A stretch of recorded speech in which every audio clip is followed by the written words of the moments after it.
చెంత వెలిగెనంట రామచంద్రుని తేజమంత.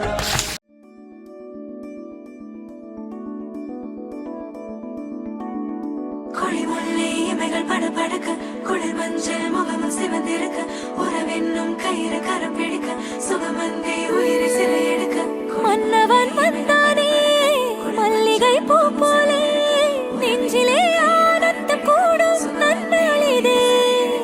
கண்ணிலே ஓர் வெக்கம் சிந்தியே நீ செல்ல சொர்க்கமே கை சேரவானே கொண்டாடுதே.